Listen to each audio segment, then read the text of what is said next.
Now this is one of the best, strongest, and fastest Sorcerer build to easily progress from Torment 1 to Torment 4 in Season 9. With this build you can easily get to Torment 4 without using any Uber unique. This build can easily destroy any Uber bosses and even Uber Lilith. And this build focuses on damage, survivability, and speed to clear the hardest content in the game. Now with this build you can easily progress to Torment 4 in a couple hours, so you'll need to have specific gear and will need to masterwork some of your gear to push high tier pits and quickly speed farm dungeons. And I highly recommend you to watch this video from the beginning to the end to see how everything synergizes. So let's check this out.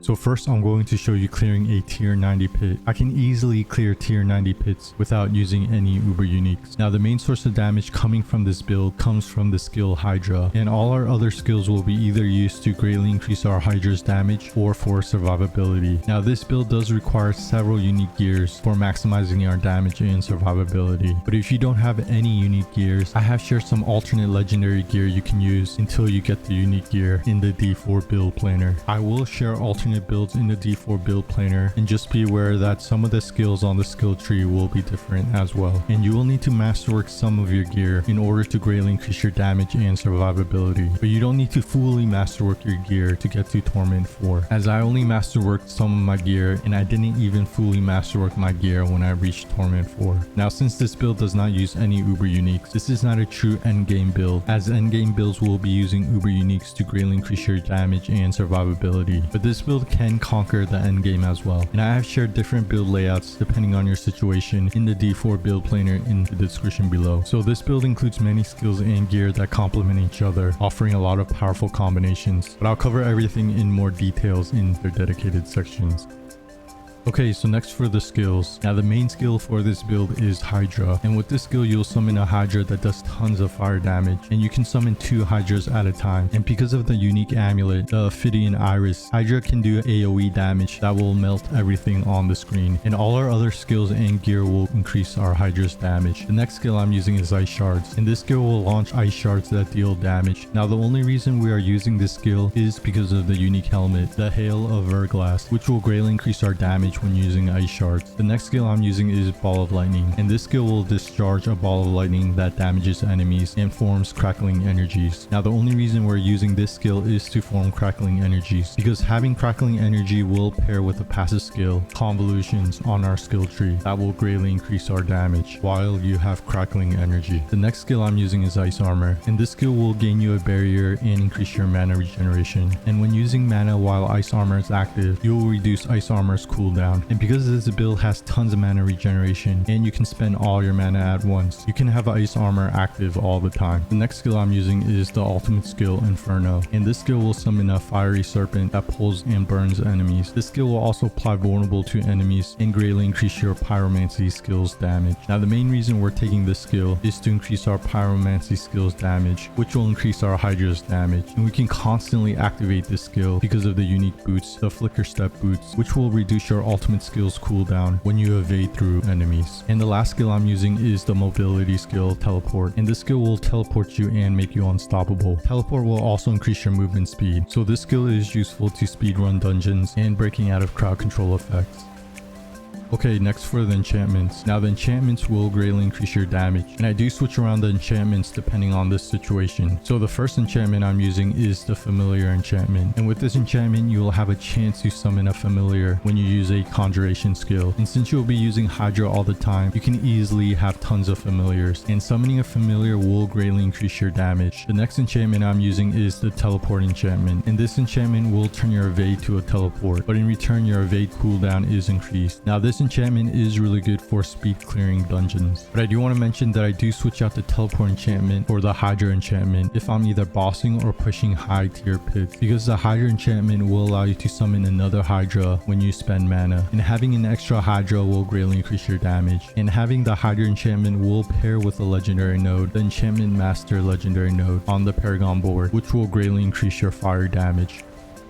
Okay, so next for the Horadric Spellcraft. And the Horadric Spellcraft is this season's power, which will gain you buffs. So the catalyst I'm using for this build is Disintegrate, and this catalyst will form a beam between itself and you, dealing damage. The main reason I took this catalyst is because this catalyst has a short cooldown and stays on the field, and I paired this catalyst with Hydra. Next for the infusion, I'm using the Smoldering Embers infusion, and this will make your catalyst do fire and burning damage, and we're using this infusion because our main damage is fire damage. Now for the Arcana, I'm using Tranquil Stone, which will grant you unstoppable. Then I'm using Fractured Core, which will deactivate the monster's damage resistance aura effects, but in return you'll take more damage. And then I'm using Reactive Ooze, which will increase your resource regeneration, and having tons of mana regeneration is important for this build. Okay, next for the Mercenaries. Now for the Hired Mercenary, I chose Subo, and this is the skill path I took. One of the main reasons I chose Subo is because of the skill Seeker, which will reveal all enemies around you. This skill is really good to easily locate groups of enemies to destroy them. Then I headed left and took Wire Trap, which Subo will place a trap on the floor that slows enemies. Then I chose Ready at Hand, which will increase your movement speed. Then I chose Cover Fire, which Subo will shoot a volley of arrows that slows enemies. And lastly, I chose Opening Fire to increase my critical strike damage. And for the reinforcement, I chose Rahir and chose the skill Bastion, which Rahir will summon a protective barrier around you that greatly decreases the damage you take and grants you unstoppable. And when you are low life, Rahir will cast Bastion, which will save you in close situations.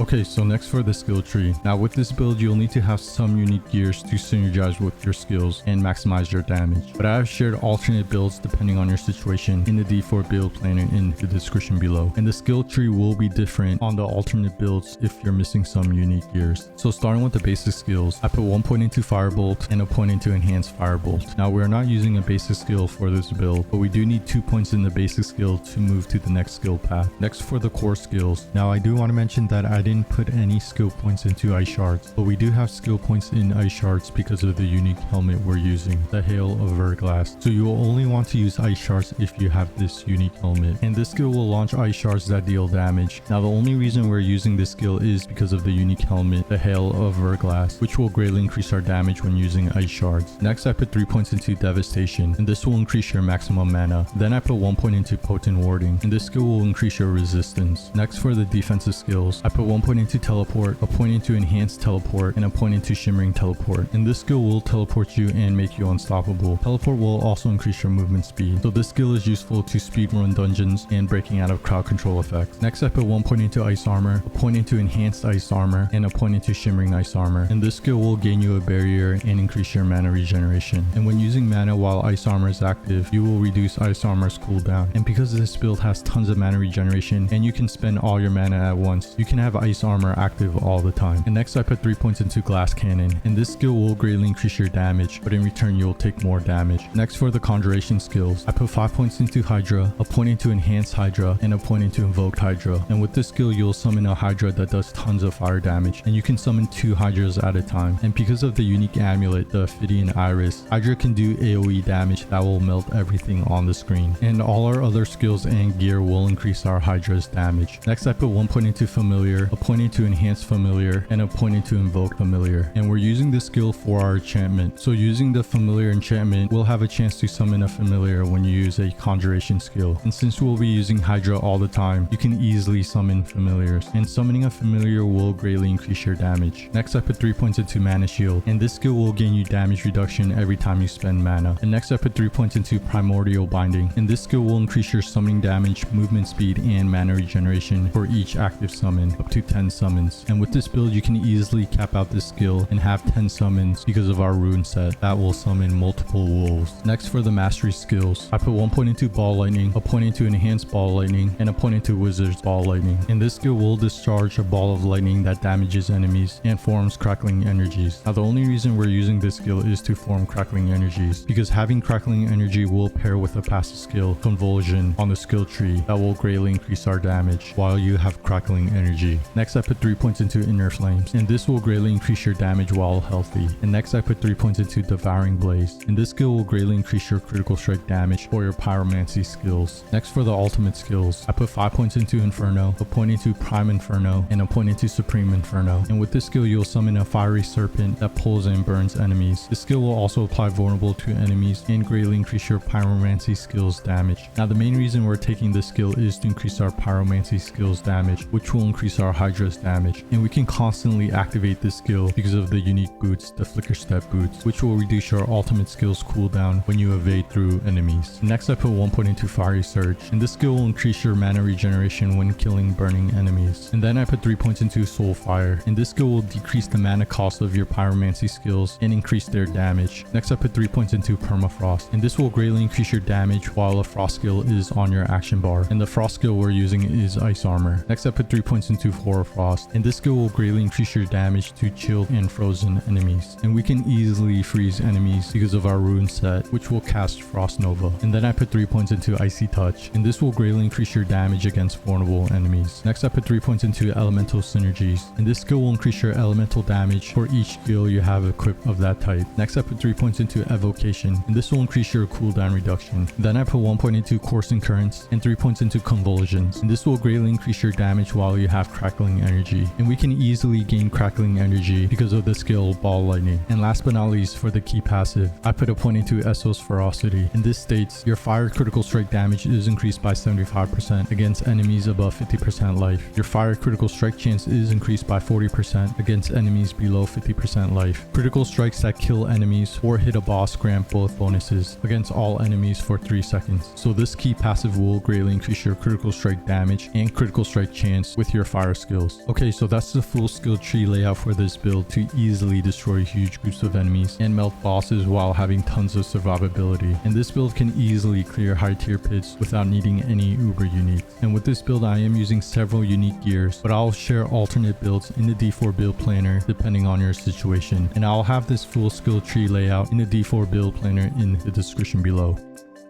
Okay, so next for the gear. Now with this build, you'll need to temper your gear and masterwork some of your gear to easily reach Torment 4. But you don't need to fully masterwork all your gear, as I only masterworked my weapon and some pieces of my armor when I reached Torment 4. And this build is using several unique gears to greatly increase your damage and to synergize with your other skills. But I'll share an alternate build if you're missing some unique gears in the D4 build planner. Now I didn't get the best greater affix stats and masterwork on my gear I'm currently using, but in the D4 build planner, I shared the best greater affix stat and what stat to masterwork for this build. Now I'll have this full build layout and alternate build layouts depending on your situation in the D4 build planner linked in the description below. So starting with the helmet, I'm using the unique helmet, the Hail of Verglass. And this helmet has percent intelligence, attack speed, cooldown reduction, and plus ranks to ice shards. And the unique aspect states, casted ice shards now spreads out with 2 additional shards. You deal 1.8 increased damage each time ice shards damages an enemy for 5 seconds, up to 90%. And the main reason we're using this helmet is to greatly increase our damage when using ice shards. So if you don't have this unique helmet, then you want to switch out ice shards with another skill. Next for the armor, I have intelligence, maximum life, and armor. And for the tempering stats, I have barrier generation and total armor. And the legendary aspect states, casting a conjuration skill grants you 25% damage reduction for 5 seconds. So this legendary aspect will greatly increase your defense and survivability. Next for the gloves, I have intelligence, attack speed, and plus ranks to core skills. And the reason we want plus ranks to core skill is because Hydra will be considered a core skill because of our unique amulet, the Ophidian Iris. And for the tempering stats, I have Frost Nova size and Hydra damage. And the legendary aspect states, increase the critical strike damage of your pyromancy skills by 42%. Double this bonus against healthy targets. So this legendary aspect will greatly increase your critical strike damage for your Hydra skill. Next for the pants, I'm using the unique pants, the Axial Conduit. And the stats it has is chance for chain lightning to hit twice, damage reduction, resource regeneration and maximum, and plus ranks to chain lightning. And the unique aspect will increase your chain lightning's damage. But just be aware, we're not using chain lightning at all. So the only stat we care about is resource regeneration and maximum and damage reduction. And the reason we want resource regeneration and maximum is because having tons of mana will increase our Hydra's damage because of another legendary aspect, the Serpentine aspect, which will greatly increase your Hydra's damage the more mana you have. Next for the boots, I'm using the Flicker Step boots. And these boots are really strong because of the implicit stat, attacks reduce evades cooldown by 2.5 seconds. So with this implicit stat, you can evade all the time. And for the stats, it has movement speed, ultimate damage, lightning resistance, and damage reduction from close enemies. In the unique aspect states, each enemy you have evade through reduces your active ultimate cooldown by 3.6 seconds up to 10 seconds. So these unique boots are really good to be able to use your ultimate skill all the time. Next, for the weapon, I'm using a two-handed staff, and the reason you want to use a two-handed staff instead of a one-handed weapon and a focus is because a two-handed staff will greatly increase your damage. Using a one-handed weapon and a focus is better for speed running, but when getting to Torment 1 to Torment 4, it's better to just have more damage. And for the stats, I have intelligence, maximum life, and critical strike damage. And for the tempering stats, I have Hydra damage, and casted Hydras have plus heads. And the legendary aspect states, Hydras deal 2.9 increased damage per mana you had when summoned. Casting Hydra consumes all of your mana. So this legendary aspect is important to greatly increase your Hydra's damage. And you want to cast your Hydras when you have full mana to maximize Hydra's damage. Next, for the amulet, I'm using the unique amulet, the Ophidian Iris. And the stats it has is percent intelligence, attack speed, pyromancy's damage, and plus ranks to primordial binding. And the unique aspect states, Hydra is now a core skill, and always summon a 3-headed Hydra whose attacks explodes on impact. For each head above 3 that it would have had, the Hydra instead grows larger and deals 98% increased damage. So this amulet is very powerful to allow your Hydras to do AoE damage and greatly increase your Hydra's damage. Okay, next for the rings. Now the first ring I'm using is the Tarasha's ring, and the stats it has is lucky hit chance, non-physical damage, cooldown reduction, and plus ranks to potent warding. And the unique aspect states, casting a pyromancy, shock, or frost skill increases your damage by 25% for 8 seconds, stacking once per element. Casting again refreshes all bonuses if the previous skill was a different element. So this unique aspect will greatly increase your damage. And for the second ring, I have intelligence, maximum life, and critical strike damage. And for the tempering stats, I have inferno cooldown reduction and Hydra damage. And the legendary aspect states, you deal 31% increased damage while ice armor is active. This amount is increased by another 15% against frozen enemies. And with this build, you can have ice armor active all the time. So this legendary aspect will greatly increase your damage. Okay, next for the runes and gems. So on the helmet, I'm using the Igni rune and Thaw rune. And this rune set will cast a Frost Nova when you cast a non-basic skill. And Frost Nova will freeze and apply vulnerable to enemies. And this rune set is important to easily apply vulnerable to enemies, which will greatly increase our damage. And freezing enemies will pair with a passive skill or a frost, which will greatly increase our damage to frozen enemies. And on the chest piece, I'm using the Nagu rune and Ke rune. And this rune set will summon wolves that aid you in battle when you have an active summon. And this rune set is important to have tons of summons out, which will pair with the passive skill Primordial Binding, which will greatly increase our summons damage, mana regeneration, and movement speed for each active summon. And on the pants, I'm using Topaz gems to increase my intelligence, which will increase our damage. And on the two-handed weapons, I'm using Emerald gems to increase my critical strike damage. And having tons of critical strike damage is important for the legendary node Searing Heat on the Paragon board, because this legendary node will greatly increase our damage based on our critical strike damage. And on the jewelry, you want to use Horadric jewels, which is this season's special items. And each Horadric jewel will gain you 120 armor and 6% resistance to all elements, plus a unique buff. So on the amulet, I'm using the idol from below Horadric jewel, and this will gain you 6% primary core stat, 6% maximum life, and unhindered. But in return, some enemies will spawn at you at random times. And on the first ring, I'm using the Reverie Horn Horadric jewel, and this will greatly increase your summons damage when you injure or kill an enemy. And on the second ring, I'm using the Scornful Light unique jewel, and this will greatly increase your elemental's damage, but in return, you'll take more elemental damage. And I do want to mention that I'm not armor capped at the moment, but when using my incense, I will reach the armor cap. So when using potions, I use the Elixir of Resourcefulness 2, which will increase my maximum resource, and having more mana will increase our Hydra's damage. And for the incense, I use Sage's Whisper to increase my intelligence, Song of the Mountain to increase my armor, and Soothing Spices to increase my armor and maximum resistance to all elements. And you always want to use your potions and 3 incense to greatly increase your experience gain to level up faster. Okay, so now checking out my armor, I have 1294 armor, which is above the armor cap of 1000. And if you check out my elemental resistance, all my resistance is capped out. Okay, so I did showcase a build layout to easily clear high tier pits and to quickly progress to Torment 4. And make sure you masterwork some of your gear like your weapon, as it's crucial for significantly boosting your stats. And this full build layout and alternate build layouts will be in the D4 build planner linked in the description below.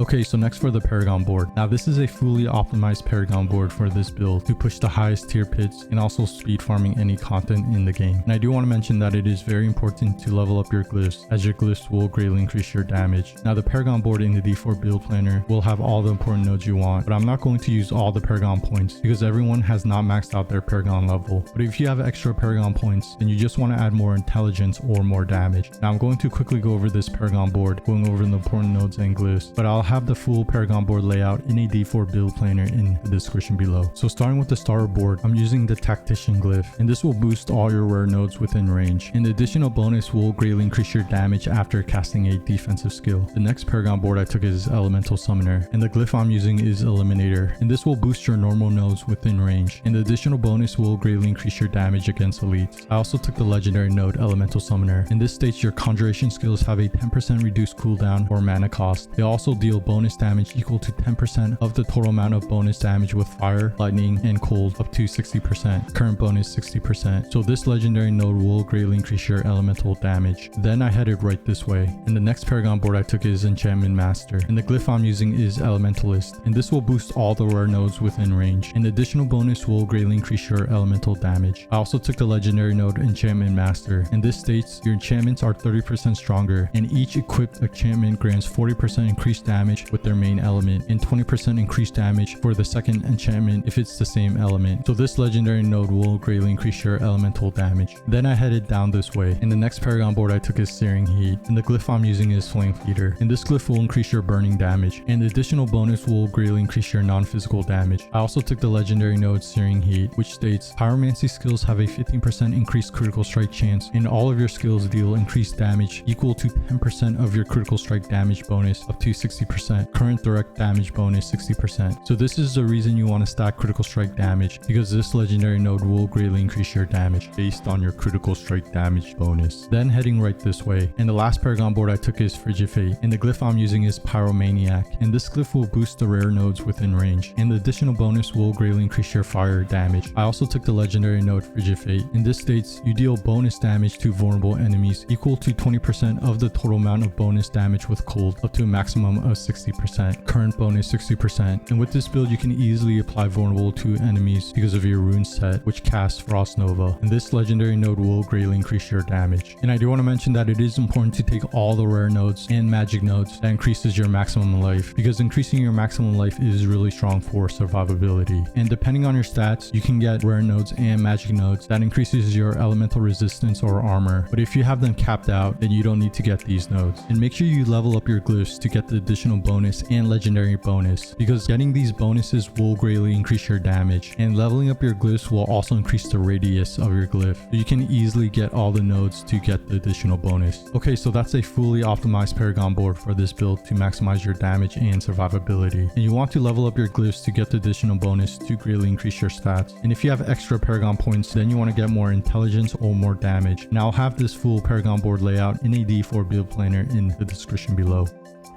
Okay, next I want to quickly go over the skill rotation for this build to maximize your damage. Now you first want to use Ball Lightning to gain Crackling Energy, which will increase your damage because of the passive skill Convulsions on the skill tree. And if you're getting low on Crackling Energy, cast Ball Lightning to regain them. Then you want to use Ice Shards to increase your damage more because of the unique helmet, the Hail of Verglass. Then use Ice Armor to gain you a barrier, and then Hydra. And you want to cast Hydra when you have full mana, so your Hydras do max damage. And since you have tons of mana regeneration with this build, you want to spend all your mana constantly with Hydra to reduce your Ice Armor's cooldown, so you can have Ice Armor active all the time. Then you can use Inferno to increase your damage even more, and then you want to evade through enemies to reduce the cooldown of your ultimate skill because of the unique boots, the Flicker Step boots. And then you can just spam all your skills, but remember to use Hydra when you're at max mana to gain maximum damage for your Hydras.